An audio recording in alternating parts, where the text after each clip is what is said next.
मशहूर अदाकार दिलीप कुमार का इंतकाल हो गया है। 98 साल की उम्र में उन्होंने आखिरी सांस ली है। कई दिनों से दिलीप साहब बीमार चल रहे थे और हिंदुजा अस्पताल में उनका इलाज चल रहा था। ये बड़ी खबर मिल रही है और एक अफसोसनाक खबर है। आज सुबह 7:30 बजे दिलीप कुमार साहब का इंतकाल हो गया है। उन्होंने आज आखिरी सांस ली है। इस वक्त की बड़ी खबर आपको बता दें, मशहूर अदाकार दिलीप कुमार साहब इंतकाल फरमा गए हैं। 98 साल की उम्र में उन्होंने आखिरी सांस ली है। कई दिनों से बीमार चल रहे थे दिलीप साहब। हिंदुजा अस्पताल में उनका इलाज भी चल रहा था और आज सुबह जब 7:30 बजे यह खबर आई तो उसके बाद से हर जगह पर गम का माहौल पैदा हो गया। एक लेजेंड, एक वो शख्सियत जिसने कई फिल्में की और जो बॉलीवुड है उसमें अपना परचम लहराया, लेकिन आज वो हमारे बीच नहीं है। आज वो इंतकाल फरमा गए हैं। हर जगह पर जैसे ही ये खबर आई उसके बाद से ही हर तरफ गम का माहौल पैदा हो गया है। दिलीप कुमार साहब अब हमारे बीच नहीं रहे हैं और आपको बता दें कि हर तरफ इस वक्त गम की लहर है। बॉलीवुड के दिग्गज कलाकारों में उनका शुमार था और काफ़ी अरसे से वो बीमार चल रहे थे। 2 बार एक के बाद एक उनको अस्पताल में भर्ती भी कराना पड़ा और हर बार उन्होंने अपनी ताकत से जो बीमारी है उसको शिकस्त दी।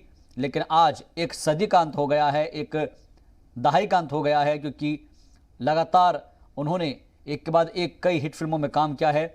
लेकिन अब जो खबर आई है वो बेहद सबको गमगीन करने वाली है कि अब हमारे बीच दिलीप कुमार साहब नहीं रहे हैं।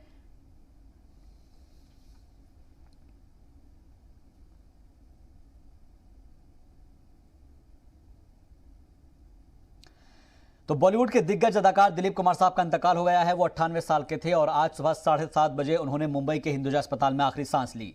दिलीप कुमार साहब को सांस लेने में तकलीफ के चलते 29 जून को अस्पताल में दाखिल कराया गया था। दिलीप कुमार साहब काफ़ी वक्त से बीमार चल रहे थे और उनके दोस्त फैजल फारूकी ने आज एक्टर के ट्विटर से उनके इंतकाल की इत्तला दी। उन्होंने लिखा कि बहुत ही भारी दिल से ये कहना पड़ रहा है कि अब दिलीप साहब हमारे बीच नहीं रहे हैं। दिलीप साहब की पहचान यादगार फिल्मों में बेहतरीन अदाकारी के लिए की जाती रही है और सिनेमा जगत के अंदर आने वाली पीढ़ियां भी उन्हें एक लेजेंड के तौर पर याद करेगी। 11 दिसंबर 1922 को पेशावर में दिलीप कुमार यानी कि मोहम्मद यूसुफ साहब का जन्म हुआ था और पेशावर चूंकि अब पाकिस्तान में है। वहीं दूसरी जानिब आपको बता दें कि इस मौके पर हर तरफ गम का माहौल है। हर कोई उनके इस इंतकाल के बाद गमज़दा है। हालांकि 2 दिन पहले ही उनका एक हेल्थ अपडेट भी आया था जिसमें अस्पताल में जो लगातार निगरानी रखे हुए थे डॉक्टर जलील पारकर, वो यहाँ मौजूद हैं। हम उनसे लगातार ये बात करने की कोशिश कर रहे हैं। दिलीप साहब की तबीयत अचानक से कैसे बिगड़ी, जो इस वजह से जो है उन्होंने आज सुबह अंतिम सांस ली, क्योंकि लगातार ये अपडेट जा रहा है कि उनकी तबीयत जो है वो रिकवर हो रही है, स्टेबल है। इसलिए जो है 2 मिनट 2 सेकंड डॉक्टर जलील पारकर फैसल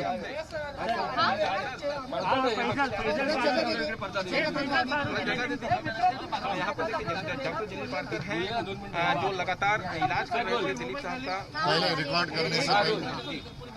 करने से पहले सुनिए, ये इनका नाम है फैसल फारूकी। ये इनके ऑफिशियल स्पोक्स पर्सन है। ट्विटर हैंडल जो है वो यही हैंडल करते हैं।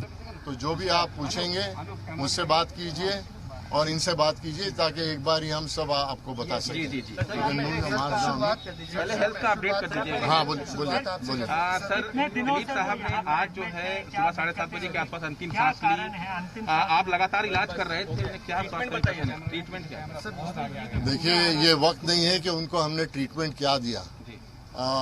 98 की उम्र में हर इंसान को कुछ ना कुछ तकलीफ़ें होती हैं और उनका इलाज हमने जो किया है वो सही तरीके से किया है। उम्र का तकाजा था और उस वजह से आज सुबह 7:30 बजे डॉक्टर नितिन गोखले थे, सायरा जी थी और 7:30 बजे उनका देहांत हो चुका है।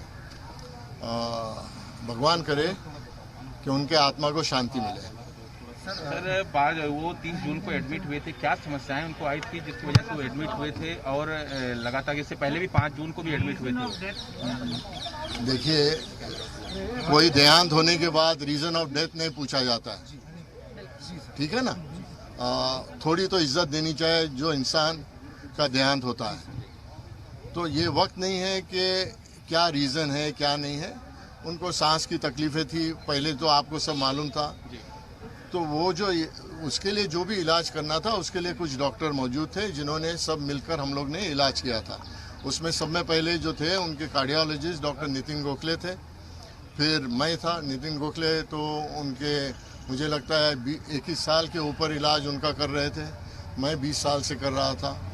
फिर डॉक्टर अनीता पटेल जी थी जो यूरोलॉजिस्ट हैं, उनको भी बुलाया गया था। डॉक्टर जयदीप पालेब जो सर्जन थे उनको भी बुलाया गया था। तो हम सब मिलकर जो भी इलाज करते थे वो साथ में करते थे। साथ में इंटेंसिविस्ट जो थे वो भी थे मौजूद। तो इलाज जो भी करना था वो हमने मिलकर किया है। कोशिश तो बहुत की।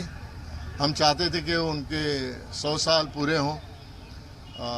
उनके ऐसा शख्स मुझे नहीं लगता कि बॉलीवुड में कभी पैदा होगा। शख्सियत काफ़ी बड़ी थी और उन्होंने सिर्फ बॉलीवुड का नाम नहीं अपने देश का नाम भी रोशन किया है। और मुझे लगता है कि उन्होंने नाम बॉलीवुड का हॉलीवुड से ज़्यादा भी कर चुके हैं।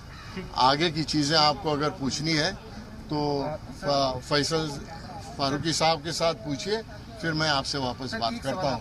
इनसे पूछ लो ना, इनसे बात करो।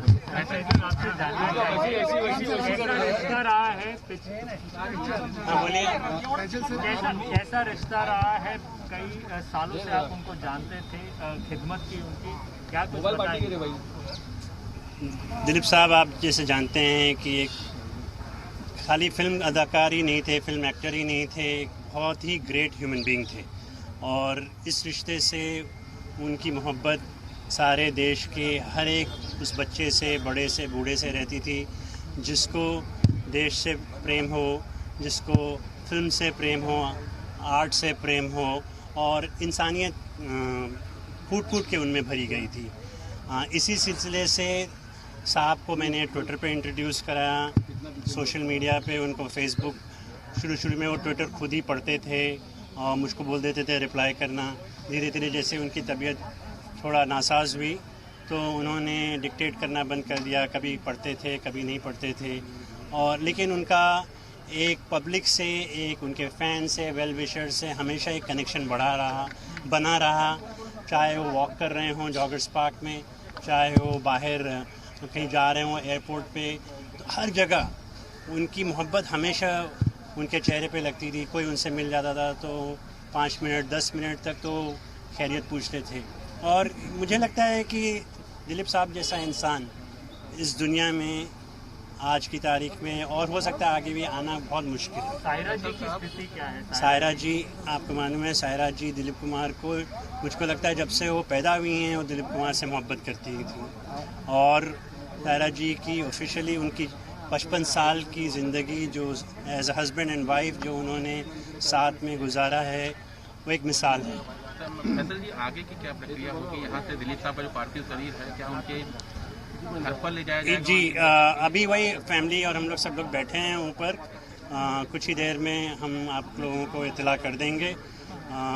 शाम हमने ये सोचा है कि 5 बजे बैरियल उनका जुहू कब्रिस्तान में जो सांता क्रूज पे है वहाँ पर होगा।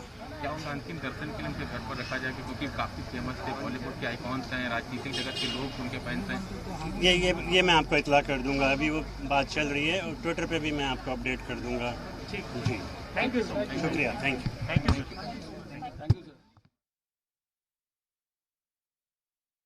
अब जो कि उनका ट्विटर हैंडल एक तरीके से हैंडल क्या करते थे वो इस बारे में इत्तला दे रहे थे कि आखिर आने वाले वक्त में क्या कुछ चीज़ें जो है वो होनी हैं। और फिलहाल जिस तरीके से हम देखें तो एक अदाकारी की मिसाल इसको कह सकते हैं कि जो हमेशा लोग उनके तजुर्बे से सीखना चाहेंगे कि कैसे उन्होंने अदाकारी के अंदर अपना नाम कमाया है। त्यांची तब्येत बिघडली होती आणि जेव्हा त्यांची तब्येत बिघडली तेव्हा सायराजी होती आणि त्यांचे कार्डिओलॉजिस्ट जे आहेत डॉक्टर नितीन गोखले ते पण होते आणि अंतिम श्वास त्यांनी घेतला 7:30 वाजता। आजारपण तर त्यांना होता तो म्हणजे सर्वांना माहिती होता, पण वयाप्रमाणे जे आजारपण असतं ते त्यांना होतं आणि 98 वर्षाच्या माणसाकडून आणखीन काय जास्त अपेक्षा आपण करू शकतो.